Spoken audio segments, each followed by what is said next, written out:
ಅಲ್ಲ, ಡಿವೋರ್ಸ್ ಬೇಕಂತ ನಾವು ಹೇಳಿದ್ದೀವಿ. ಅವಳು ಕೂಡ ಡಿವೋರ್ಸ್ ಬೇಕಂತ ಮುಂಚೆ ಹೇಳಿದ್ದಾಳೆ. ಬ್ರೇಕಪ್ ಅಂತೇಳಿ ಮೇಲ್ಸ್ ಇದೆ, ಮೆಸೇಜಸ್ ಇದೆ, ಇದು ನಡೆಯಲ್ಲ ಅಂತೇಳಿ. ಇವಾಗ ಏನಂತ ಹೇಳಿದರೆ ಶಿ ವಾಂಟ್ ಎಕ್ಸ್ಟ್ರಾರ್ಷನ್. ಏನಂತ ಹೇಳಿದರೆ ಎಷ್ಟು ಹಣ ಬರುತ್ತೆ ಅಷ್ಟು ಬರಲಿ ಅಂತೇಳಿ ಎಕ್ಸ್ಟ್ರಾರ್ಷನ್ ಮಾಡೋಕ್ಕೆ ನೋಡ್ತಾ ಇದ್ದಾರೆ. ಅಲ್ಲ, 6 ತಿಂಗಳು ಅದು ಮ್ಯೂಚುವಲ್ ಕನ್ಸೆಂಟಲ್ಲಿ ವೇಟಿಂಗ್ ಪೀರಿಯಡ್ ಇರುತ್ತೆ. ಇದರಲ್ಲಿ ವೇಟಿಂಗ್ ಪೀರಿಯಡ್ ಇಲ್ಲ. ಯಾಕಂದರೆ ಸೆಕ್ಷನ್ 13 ನಾವು ಹಾಕಿದ್ದೀವಿ. ಆಗಿರುವಾಗ ಇದರಲ್ಲಿ ಏನಿದೆ ಅಂತ ಹೇಳಿದ್ರೆ ನೋಟಿಸ್ ಇಶ್ಯೂ ಆಗುತ್ತೆ, ನಂತರ ಮೀಡಿಯೇಷನ್ ಇರುತ್ತೆ.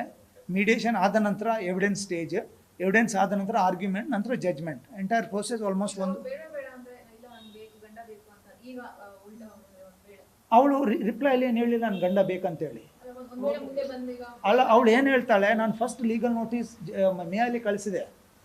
ಆಗ ರಿಪ್ಲೈ ಕೊಡ್ತಾಳೆ ಏನಂತ ಹೇಳಿದರೆ, ನಾನು ಮೆಂಟಲ್ ಸ್ಟೇಟ್ ನಂದು ಸರಿ ಇಲ್ಲ, ನನಗೆ 3 ತಿಂಗಳು ಟೈಮ್ ಕೊಡಿ. ನಾನು ಅವನ ಅಡ್ವೊಕೇಟ್ ಮುಖಾಂತರ, ಮೈಸೂರು ಅಡ್ವೊಕೇಟ್ ಮುಖಾಂತರ ರಿಪ್ಲೈ ಕೊಡ್ತಾರೆ. ನನಗೆ ನಂದು ಮೈಂಡ್ ಸರಿ ಇಲ್ಲ, ನನಗೆ ರಿಪ್ಲೈ ಕೊಡೋಕೆ ಆಗಲ್ಲ, ಇವಾಗ ನಂದು ಎಜುಕೇಷನ್ ಗ್ರ್ಯಾಜುಯೇಷನ್ ಆಗ್ತಾ ಇದೆ, 3 ತಿಂಗಳು ಟೈಮ್ ಕೊಡಿ ಅಂತ ಹೇಳ್ತಾಳೆ. ನಾವು ಇಮಿಡಿಯೇಟ್ಲಿ ಡಿವೋರ್ಸ್ಗೆ ಅಪ್ಲೈ ಮಾಡ್ತೀವಿ. ಡಿವೋರ್ಸ್ಗೆ ಅಪ್ಲೈ ಮಾಡುವ 2 ದಿವಸ ಮುಂಚೆ ಇನ್ನೊಂದು ಡೀಟೇಲ್, ನೀವು ಹೇಳಿದ್ರಲ್ಲ ನೋಟಿಸ್ ಬಂದಿದೆ ಅಂತೇಳಿ, ಆ ನೋಟಿಸ್ ಸಿಗುತ್ತೆ. 3 ತಿಂಗಳು ಸರಿ ಇಲ್ಲದವ್ರು ಮೆಂಟಲಲ್ಲಿ, 3 ತಿಂಗಳು ಬ್ಯುಸಿ ಇದ್ದವಳು ಹೇಗೆ ವಿದಿನ್ 15-20 ಡೇಸ್ ಒಳಗಡೆ ರಿಪ್ಲೈ ಕೊಟ್ಟು, ರಿಪ್ಲೈಯಲ್ಲಿ ಏನಂತ ಹೇಳಿದ್ರೆ ನನ್ನ ಮೇಲೆ ಓನ್ಲಿ ಎಲಿಗೇಷನ್ ಮಾಡಿದ್ದಾರೆ ಅಷ್ಟೇ, ಬೇರೆ ಏನು ಮಾಡಿಲ್ಲ.